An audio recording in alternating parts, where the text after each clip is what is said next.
नमस्कार, news one India देख रहे हैं आप और मैं हूं आपके साथ कोमल गंगवार। खबरों की शुरुआत करेंगे तो लखनऊ से खबर, जहां एमएलसी चुनाव के लिए बीजेपी उम्मीदवारों ने दाखिल कर दिया अपना नामांकन। एमएलसी चुनाव के लिए नामांकन प्रक्रिया पूरी हो चुकी है तो बीजेपी प्रदेश अध्यक्ष स्वतंत्र देव सिंह समेत 10 उम्मीदवारों ने पर्चा भरा है। Deputy CM Dinesh Sharma, retired IAS Arvind Kumar Sharma ने भी नामांकन दाखिल किया है। तो नामांकन के दौरान सीएम योगी आदित्यनाथ भी वहां मौजूद रहे। यूपी में विधान परिषद की 12 सीटों पर चुनाव होना है तो 10 उम्मीदवारों के नामांकन पत्र भरे गए हैं बीजेपी की तरफ से, जिनमें अगर खास नामों की बात करें तो deputy CM Dinesh Sharma, retired IAS Arvind Kumar Sharma और स्वतंत्र देव सिंह, ये 3 नाम मुख्य हैं।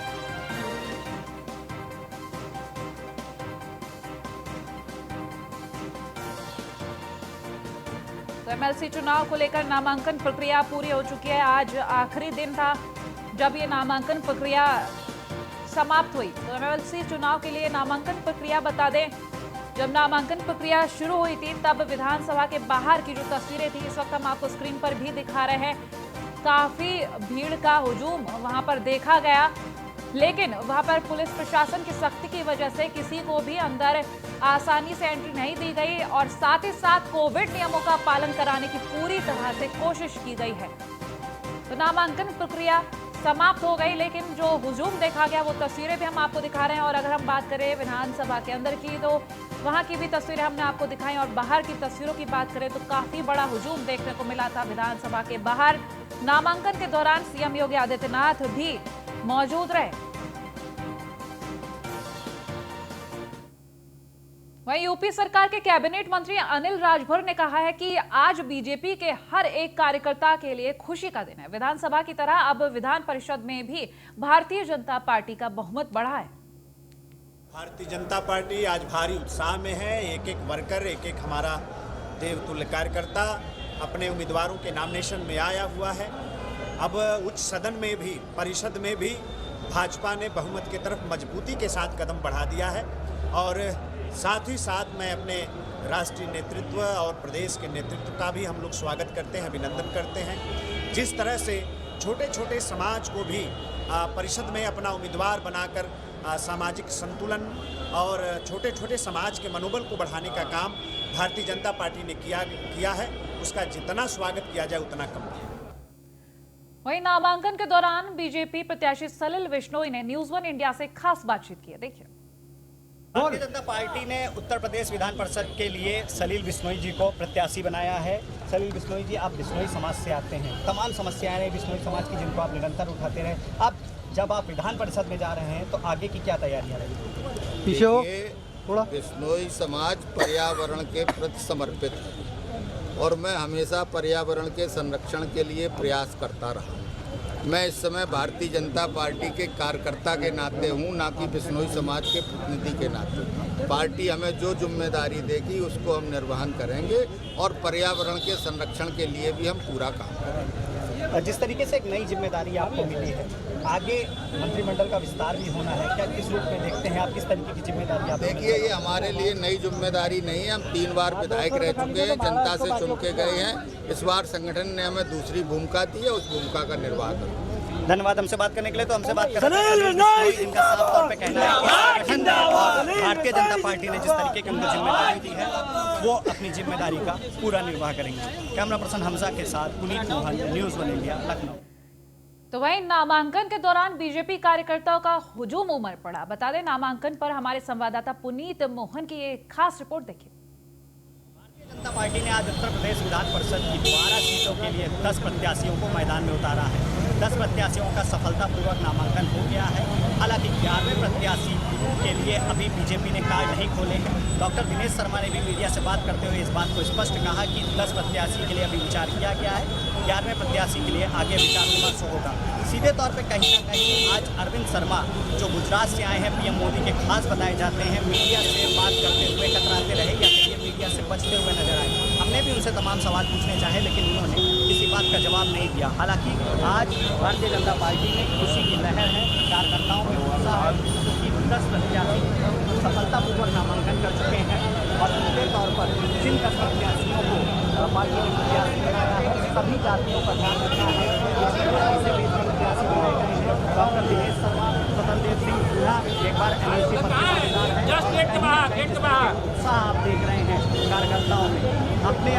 चुनाव के लिए आज उनका उत्साह साफ नजर आ रहा है। हालांकि अगर हम 11वें प्रत्याशी की बात करें तो बीजेपी अभी उसके पत्ते नहीं खोल रही है। कैमरा पर्सन हमजा के साथ उम्मीद मोहन, न्यूज़ 1 इंडिया।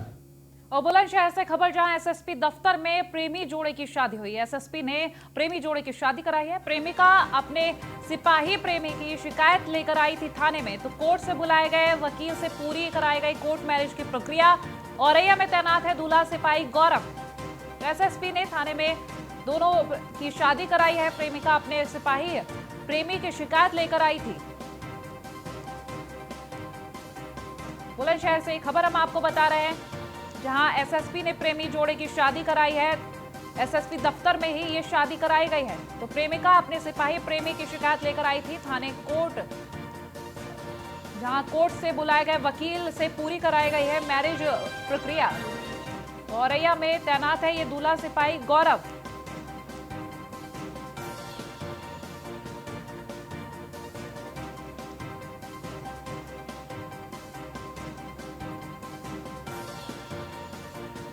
संवाददाता बुलंदशहर से अशोक कुमार हमारे साथ फोन लाइन पर जुड़ चुके हैं। अशोक, आपसे पूरी जानकारी लेंगे। जो प्रेमिका शिकायत लेकर गई थी अपने प्रेमी के लिए, आखिर क्यों शिकायत लेकर गई थी और किस तरीके से ये विवाह संपन्न हुआ? बिल्कुल, आपको बता दें बुलंदशहर के एसएसपी कार्यालय में ये प्रेमिका अपनी शिकायत लेके गई थी। एक सिपाही था तैनात यूपी पुलिस में, उसके साथ प्रेम प्रसंग से काफी 3 साल से इसका प्रेम प्रसंग चल रहा था और प्रेमिका को परेशान कर रहा था और शादी का वादा किया था, जिसको लेकर और इस शादी को इनकार कर दिया। प्रेमिका खुद शिकायत लेकर एसएसपी दफ्तर पहुंची। एसएसपी ने जो प्रेमी है उसको बुलाया और उसे समझाने के बाद में दोनों ही प्रेमी जोड़ों को शादी के रस्म करवाकर इनकी रस्म करवाई और शादी करवाई अपने ही उसमें, और कोर्ट मैरिज कराकर विधि इस तरीके से प्रेमी जोड़ों को एक साथ शादी कराई। परिजनों की मौजूदगी अशोक रही है क्या? बिल्कुल, मैं आपको बता दूं, लड़की के परिजन नहीं थे, परंतु लड़की के परिजन पूरे थे। उसमें पिताजी थे उसके और भाई थे और अधिवक्ता था। जी चलिए, बहुत शुक्रिया तमाम जानकारियों के लिए। तो बुलंदशहर से ये खबर हम आपको बता रहे हैं, जहां एसएसपी ने प्रेमी जोड़े की शादी कराई है। प्रेमिका अपने सिपाही प्रेमी की शिकायत लेकर गई थी थाने, जिसके बाद वकील को बुलाया कोर्ट से और कोर्ट मैरिज की प्रक्रिया यहाँ पूरी की गई। औरैया में तैनात है दूल्हा सिपाही गौरव। उन्नाव से खबर है, जहां मामूली विवाद में 2 पक्षों में मारपीट हो गई। बता दें, मारपीट में जमकर लाठी डंडे चले हैं। दोनों पक्षों से 3 लोग लहूलुहान हुए हैं। घायलों को अस्पताल में भर्ती करा दिया गया है। फिलहाल पुलिस ने मुकदमा दर्ज कर मामले की जांच शुरू कर दी है।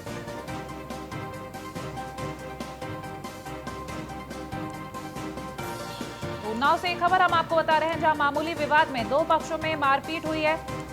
मारपीट में जमकर लाठी डंडे चले हैं। दोनों पक्षों से 3 लोग लहूलुहान हुए हैं। इन घायलों को अस्पताल में भर्ती करा दिया गया, जहां इलाज भी जारी है। वहीं पुलिस ने मुकदमा दर्ज कर लिया है, आगे की जांच भी शुरू कर दी है।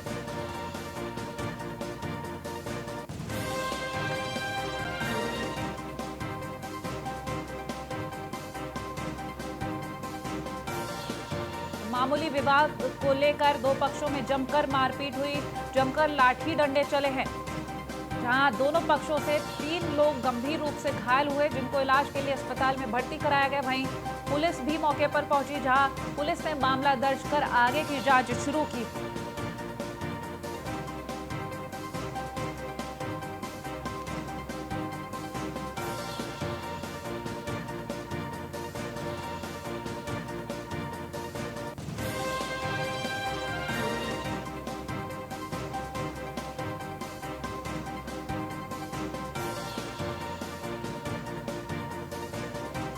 उन्नाव से संवाददाता कमलेश गुप्ता फोन लाइन पर जुड़ चुके हैं। कमलेश, कौन सा विवाद था जिसको लेकर दोनों पक्षों में मारपीट हुई और इतना गंभीर स्थिति हो गई कि 3 लोग गंभीर रूप से घायल हुए? जी, बता दें कि सफीपुर कोतवाली के रोशन नगर गांव में का मामला है और इसमें ये मामला बहुत पहले से चला आ रहा है। 28 अगस्त को इसमें जो है विवाद हुआ था, मारपीट हुई थी, जिसमें पुलिस मौके पहुंची थी और उसमें सुलह समझौता करा दिया। लिहाजा आज ये हुआ कि दोनों पक्ष फिर भिड़ गए और जिसमें एक पक्ष ने जम के कमलेश, लाठी डंडे चलाए, जब जिसमें दोनों एक ही पक्षों में बच्चे- पहले भी मारपीट हुई थी तो कौन सी बात को लेकर मारपीट हुई थी और पुलिस ने तब क्यों कोई एक्शन नहीं लिया? सहन का विवाद ही था, रास्ते को निकलने के लिए सहन का विवाद चल रहा है। और पुलिस ने तब क्यों नहीं एक्शन लिया? जो अगर उस टाइम पे एक्शन ले लिया होता तो आज ये मारपीट नहीं जी होती। जी जी, आपकी बात बिल्कुल सही है कि अगर पुलिस तत्काल एक्शन ले लेती तो ऐसा ना होता, मगर प्रधान के साथ बैठ के दोनों पक्षों को सुलह समझौता करा दिया गया था। और आज की अगर हम बात करें, 3 लोग गंभीर रूप से घायल हुए, तो आज क्या कार्रवाई की 3 गई? लोग घायल हुए, उसमें एक जो है जिला अस्पताल रिफर किया गया है, उसके सर पे जो गंभीर चोटें हैं, लहूलुहान है। लेकिन अगर आज के हादसे की हम बात करें, ये मारपीट हुई, इसको लेकर अब पुलिस क्या कर रही है? मामला तो दर्ज कर लिया, जांच कर रही है, लेकिन एक्शन क्या लिया है? एक्शन में बता दें कि अभी तक ये कह रही है पुलिस दोनों पक्षों का मुकदमा दर्ज कर लिया है 323 और 504 में। अभी कह रही है कि डॉक्टरी परीक्षण के बाद ही उसमें धाराएं बढ़ेंगी। ठीक है, चलिए, बहुत शुक्रिया।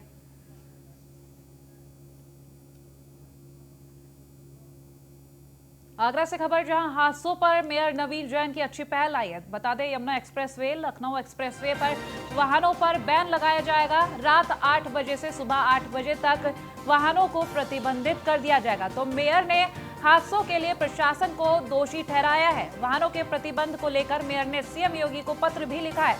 तो रात 8 बजे से सुबह 8 बजे तक का वक्त तय किया गया है जब इन वाहनों पर प्रतिबंध लगाया जाएगा, ताकि हादसों पर रोक लगाई जा सके। यमुना एक्सप्रेसवे, लखनऊ एक्सप्रेसवे पर वाहनों पर रोक लगेगी।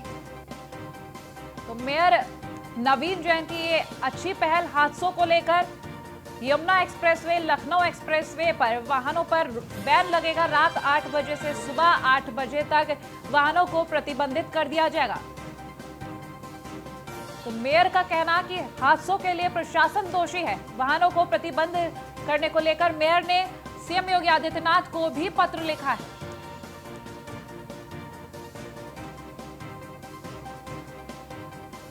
का प्रकोप तो चल ही रहा है, साथ में कोहरा और फॉग के कारण से जितने हमारे हाईवेज हैं और वो ग्रीन फील्ड वाले जो विशेषकर हाईवेज हैं, वो उन हाईवेज पे दुर्घटनाओं का सिलसिला काफ़ी बढ़ गया है। मैंने माननीय मुख्यमंत्री जी को पत्र लिखा है कि जब तक ये फॉग है, जनवरी का महीने में ही सबसे ज़्यादा फॉग रहता है, हफ्ते 10 दिन का और फॉग है, तो इन दिनों में रात्रि को 8 बजे से लेके और प्रातः 8 बजे तक के बीच में अगर वाहनों का प्रतिबंधित कर दिया जाए तो जिससे दुर्घटनाएँ बचेंगी। क्योंकि मैं शहर की जनता से भी अनुरोध करूंगा कि वह भी अपने जान पर रिस्क लेकर इन हाईवेज पर ना निकले।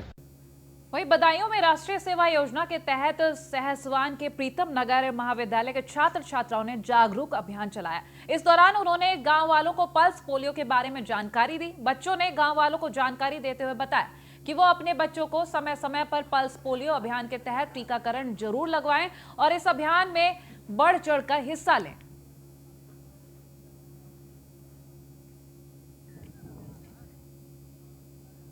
आह्वान पर आज 17 जनवरी 2021 के लिए जो पल्स पोलियो अभियान चल रहा है उसको सफल बनाने के लिए हमारे राष्ट्रीय सेवा योजना के जो राष्ट्रीय स्वयंसेवक और स्वयं सेविकाएँ थी, उन लोगों का सहयोग मांगा गया था, जिसमें हमारे राष्ट्रीय सेवा योजना के स्वयंसेवक और सेविकाएँ चयनित गाँव प्रीतम नगर जा करके वहाँ के लोगों से संपर्क किया और उन लोगों को मोटिवेट किया कि जो है अपने जो 5 साल तक के बच्चे हैं उनको पल्स पोलियो की जो ड्रॉप्स पिलाई जाती है सरकार के द्वारा निःशुल्क, उसे अवश्य पिलाएं और किसी भी तरह की इसमें कोई लापरवाही ना बरतें। अगर किसी तरह से आपका बच्चा छूट जाता है तो स्वयं जो अभिभावक हैं उनके वो कोशिश करके उन दवाओं को पिलवाएँ, ड्रॉप को पिलवाएँ, जिससे कि जो सरकार के द्वारा जो अभियान चलाया जा रहा है वो अधिकतम सफल।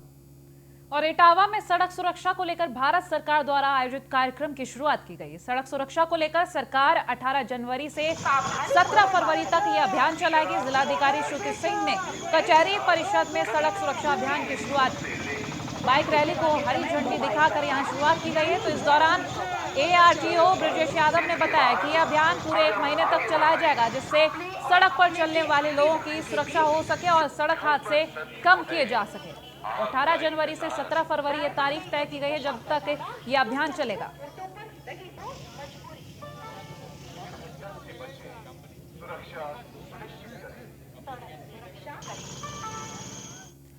तो बरेली के आंवला में तृतीय क्षत्रिय समागम सम्मेलन और खिचड़ी सहभोज का आयोजन किया गया। सम्मेलन में बरेली, बदायूं, संभल, शाहजहांपुर के क्षत्रिय लोगों ने भाग लिया। इस मौके पर क्षत्रिय समाज को सामाजिक समरसता का संदेश दिया गया। तो कार्यक्रम की शुरुआत भगवान राम के चित्र पर पुष्प अर्पित कर और दीप प्रज्वलित कर की गई है। कार्यक्रम में धीरेन्द्र वीर सिंह मुख्य अतिथि के तौर पर मौजूद रहे। वहीं इस मौके पर उन्होंने कहा कि सनातन धर्म के सभी त्योहारों का मूल आधार सामाजिक एकता का मूल विकास है। क्षत्रिय धर्म की रक्षा, शिक्षा, रोजगार, कुरीतियों पर रोक लगे, जिससे समाज का विकास हो सकता है।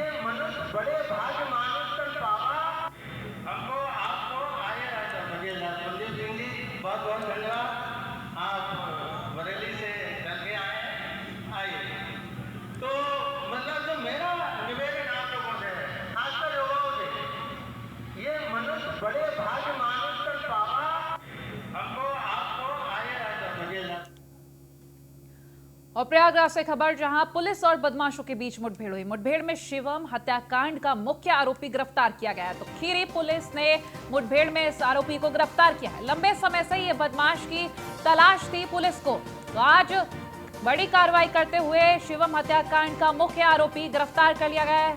खीरी पुलिस ने मुठभेड़ में इस आरोपी को गिरफ्तार किया है। तो प्रयागराज से ये खबर हम आपको बता रहे हैं, जहां पुलिस और बदमाशों के बीच मुठभेड़ हुई। मुठभेड़ में शिवम हत्याकांड का मुख्य आरोपी खीरी पुलिस की तरफ से गिरफ्तार कर लिया गया है।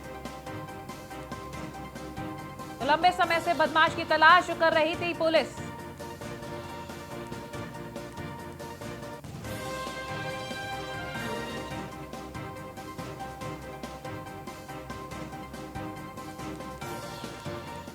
और प्रयागराज में ही जमीनी विवाद को लेकर दो पक्षों में खूनी संघर्ष हो गया। इस मामले में एक शख्स के गंभीर रूप से घायल होने के बाद उसे अस्पताल ले जाया गया, जहां उसके इलाज के दौरान मौत हो गई। वहीं घटना की सूचना मिलते ही मौके पर पहुंची पुलिस ने मामला दर्ज कर लिया है और आरोपियों की तलाश शुरू कर दी है।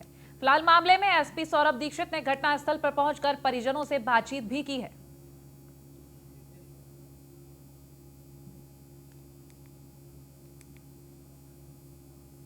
के सरेरी गांव में पुलिस को सूचना प्राप्त हुई कि दो पक्षों में आपसी किसी बात को लेकर के लड़ाई हो गई है, जिसमें एक इंद्रदेव मिश्रा नाम के व्यक्ति को चोट लग गई है। उनके घर वालों द्वारा उनको अस्पताल ले जाते समय उनकी मृत्यु हो गई और इसी दौरान पुलिस को सूचना प्राप्त हुई। पुलिस को जैसे ही सूचना मिली उसमें संबंधित बलवा और हत्या की धाराओं में अभियोग पंजीकृत कर लिया गया है और इसमें जो भी नेम्ड हैं FIR में कल्प्रिट्स इसके, उनके लिए उनकी गिरफ्तारी के लिए 2 से 3 टीमें इस वक्त रवाना कर दी गई हैं। बहुत जल्दी उन्हें गिरफ्तार कर जेल भेजा जाएगा। खबरों में आगे बढ़ेंगे तो बिजनौर से खबर, जहां पुलिस ने 2 चोरों को गिरफ्तार किया है। पुलिस ने चोरी की 4 बाइक्स भी बरामद की है। वहीं आपको ये भी बता दें कि थाना नजीबाबाद क्षेत्र का ये मामला है।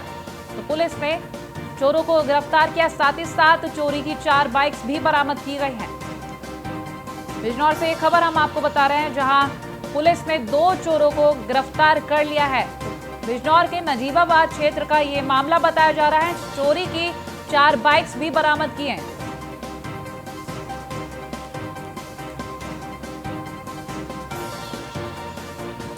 जिसान और दिलशाद 2 शातिर अभियुक्तों को गिरफ्तार किया है।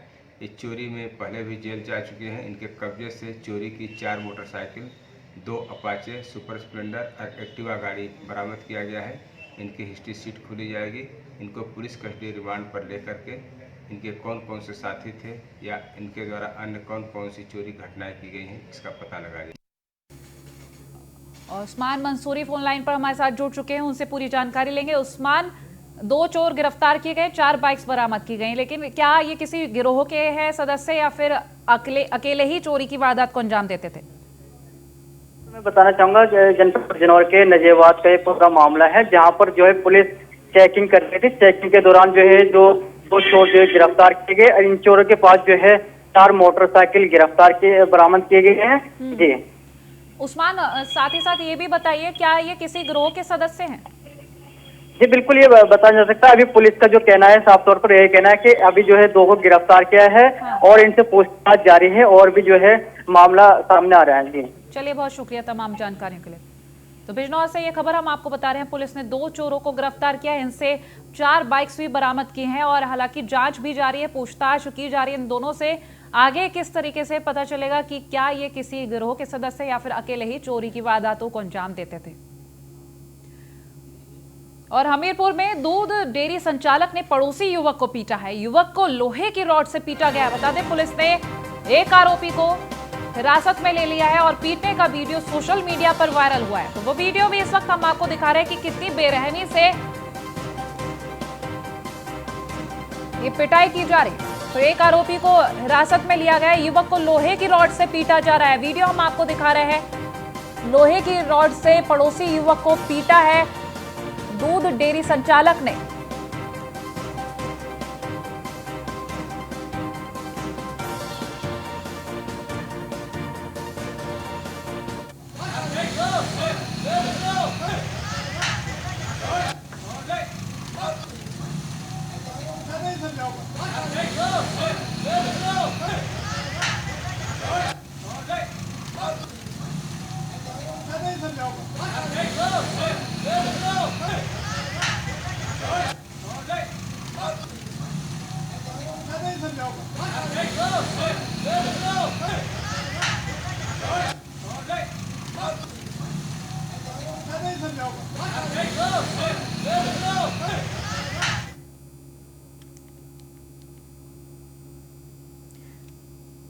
आनंद अवस्थी फोन लाइन पर जुड़ चुके हैं, उनसे पूरी जानकारी लेंगे। आनंद, दूध डेयरी संचालक ने पड़ोसी युवक को पीटा है, क्या कारण था और क्या कार्रवाई की जा रही है? जी बिल्कुल, मैं आपको बता दूं कि मौदाहा कोतवाली क्षेत्र के मराठीपुरा मोहल्ले का ये मामला है पूरा। कुछ आपसी विवाद को लेकर के बाप, पिता और बेटे ने पड़ोसी युवक को बेरहमी से पीटा है और लोहे के रॉड से मार मार कर बिल्कुल लहूलुहान कर दिया, जिन्हें इलाज के लिए भर्ती करा दिया गया है। वहीं पुलिस ने मौके पर पहुंचकर मामले की जांच जुट गई है। चलिए, बहुत शुक्रिया। और फिलहाल बुलेटिन में इतना ही। देखते रहे न्यूज़ 1 इंडिया। नमस्कार।